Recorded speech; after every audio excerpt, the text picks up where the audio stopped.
Yung bewang na minsan dito. Yung bewang, tapos Dito ko, parang hindi pantay sir. Pag nag-weight ako, medyo ano siya. sige, kuha ng mayos. Hindi naman. Maliit na ano. Medyo may tubo lang dito. Ito acromion. Oo, acromion.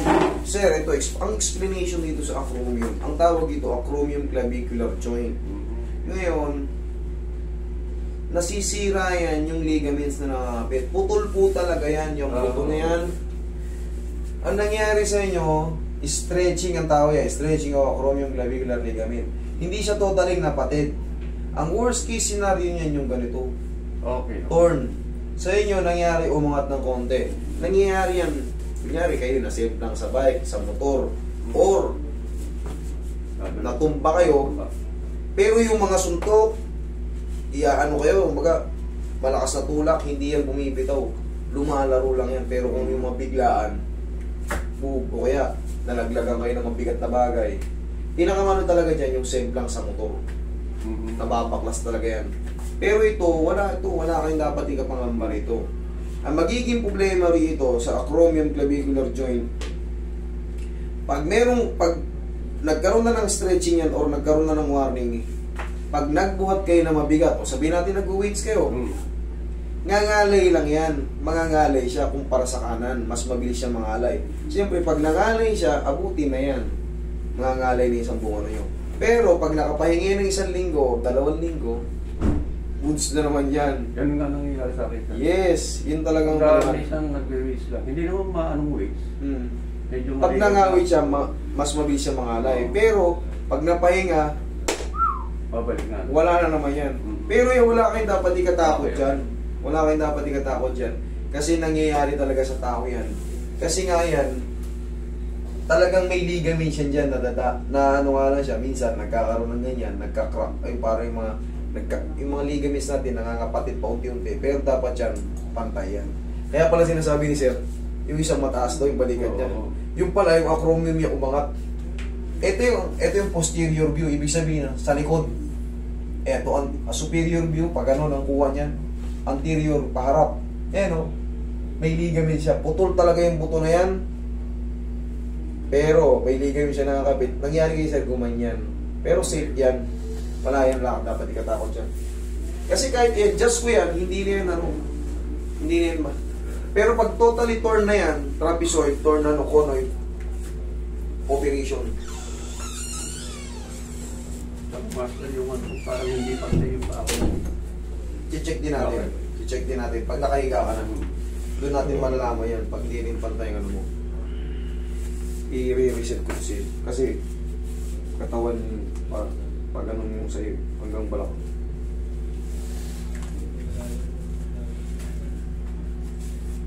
Tagalin mo nga sa dito. Baka malaglag siya. Hindi ka pa ito. Yan o, ito mas mataas to. Nagkaroon ng warning. Sa explanation pa lang, yari na, sir. Di ba nagtugma yung sinasabi ko? Madali siya maano lang, pero pag pinahinga, goods na naman. goods siya. Kasi kung talagang pilay yan, kunyari, twisted ni. Hanggang hindi nila ibabalik yung twisted na yun.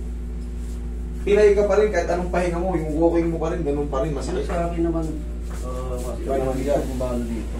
Pag hindi ko parang nag-i-strength din sa tuhod, dito ang medyo ano. Parang may nakakapit dito, no? Yun. Sa alak-alakan tayo kasi. Pero kaya natin yan. Pagpag pala nito ni Sir, ano nga ito? 183 po. Pagpag pala nito, kala ko. Madaya yung mukha nyo, mukhang mali. Pagpag pala nyo, bihaya kayo. 183 cm, so yung mga nasa 6'1". Walang problema, Sir. Alam nyo, lahat na nung paa, kahit mga ibang lahi, nahahawakan natin eh. Ang pinaka talagang matinding paa na nahawakan ko, paa ng Pakistan. Paa ng Pakistan. Pero, kaming mga therapist, ano man na makita natin, ano man mahawakan ko dyan, wala yan, part ng job ko to. Itong pinili kong profesyon, wala yan. Kahit may amoy ang paa nyo, walang problema yan. Hindi nyo, wala kayong dapat ikatakot kasi sanay na kami dyan eh. Walat kasi ito. May experience pa ako pero wala yung kumbaga hindi ako nandidiri doon. Kumbaga, nakututan ako sa mukha. May parang may sumawa pa pero sa akin wala. Natatawa lang ako kasi part to ng job ko eh. Kaya wala kayong dapat yun. May mga sugat kayo, may psoriasis kayo, yayakapin ko pa kayo, hindi naman nakakahawa kayo. Kaya wala kayong dapat ikapangamba. Minsan kasi, bumabaho ang paa natin, minsan yung sinilas natin, pag nabasa, parang tela-tela, talagang nangyayari yun eh. Wala naman, hindi mo nakakamatay yan eh. Hindi ko kayo pandidirihan. Tandaan nyo yan, kung may galis-galis man kayo, huwag kayong matakot kung may mga back pain. Meron kasi niya pumunta rito, umiiyak pa. Si nanay, gawa ng, nahiya siyang ipakita yung ano niya eh. Sobrang sakit na likod niya, titiis niya kasi nga nahiya. May psoriasis siya. Sabi ko, mami, yakapin ko pa kayo, hindi nakakahaw, kaya wala kayong dapat ipang iba. O di natanggal yung ano niya, kumbaga, binigyan ko siya ng lakas sa loob na, kasi wala man taong gusto gusto ba magka-psoriasis nila eh.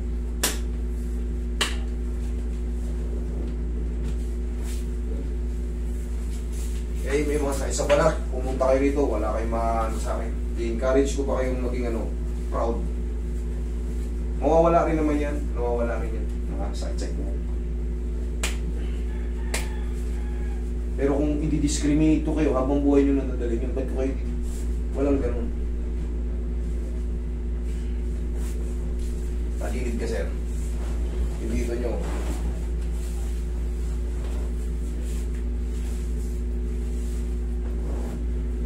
Sanay na ako sa ano eh. Doon na lang sa abroad. Alam mo naman yung abroad, Arab. Talagang pag sumingaw yung katawan nila. Pero hindi. Ito natakot. Ang karaniwan na sa kanila yung amoy brusko talaga. Pero na yan.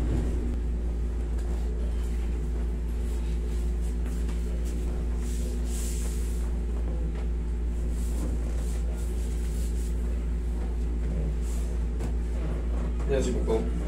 Lang.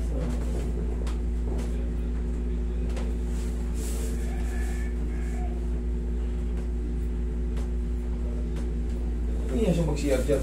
Kakalaki niyang tao. Dahil pa niyang buhay.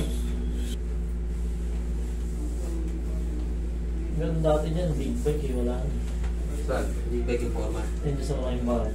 Yeah. Magkano lang dati binibenta. 3,000? Big bike? Big bike na ganun. Big bike yung forma. Di drive ko nga yun, ang bilis eh, magkano sa highway, eh dyan sa kanto. Ninja yung style ninja. Kala ko big bike. Gusto ko yung mga, 3,000. ito ko taas. 600,000 nga yung ano eh. 500, 1,000 cc. Di hilain pag in-start. Iikot ka lang papunta dyan, 1,000 gasolina mo. Hindi na. Himiyo ko na lang. Relax lang sila. Himiyo. Zero. Narehistro na yung Mio. Bibenta ko na yan. Palit ako ng ADB. Kukunta ko mukha sa video. Magkakasya ko. Kaya kay Kukoy. Magdodoble-doble mo. Gas ko na. Mahirap makakuha ng cash ngayon. Hindi sila nagbibigay kaya kay Kukoy ka lumapit kung tanong mo si Kukoy. Alam mo, yung Incentives niya rin yun. O kaya kay Joe. doble nga kasi nga yan. Hindi nga cash. Okay, kala ko. Honda mismo yun sa kanila yung motor trade ng Honda. Wala silang ibang brand, Honda lang. Sila Kukoy. ADB. Hindi sa bagong silang sila eh. Puro Honda lang. Kumuha ka na muna ng lisensya bago akong pamotor-motor. Kaya mo lang yun. Ano, schedule lang ito sa lunes. Lisensya, hindi po pwedeng na bago motor mo. Tapos, wala kang lisensya. Kumuha ka na.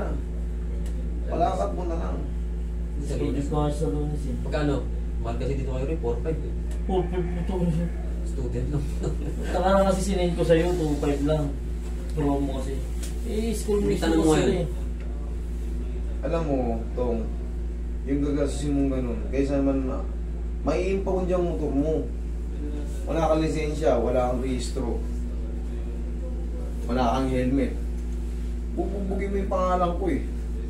Dahil hindi ko pa nga nagagamit yung pangalan mo, kaya nga iniiwasan ko. Hindi ka pa kasi nahuli eh. Nung nakaraan, nahuli ka na eh.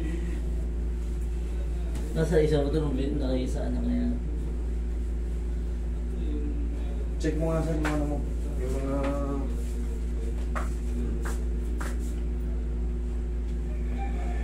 Oh, yung balakang mo sir. Yung? Okay. Yung ano lang, pag nag-ano lang talaga ako, yung nag-i-slows lang talaga. Doon lang Sige, ako. subukan mo yun. Tapos, sir, ang ano natin dyan, ang basic na gagawin natin dyan, Yung minsan yung posture ko ba? posture, nagkakamali. Ganito lang pag nagkamali. Tayo ka, sir. Kung marunong ka. 1, 2. Oh, 1, 2. Yan lang. Very basic. Tapos, sir, hindi ka aabot sa ano. Hindi ka aabot sa severe moment. Okay? Yan lang. Sige, sir. Sige, salamat. Huwag ka lang maliligo tuloy, ah. Okay. Salamat po, sir. Pag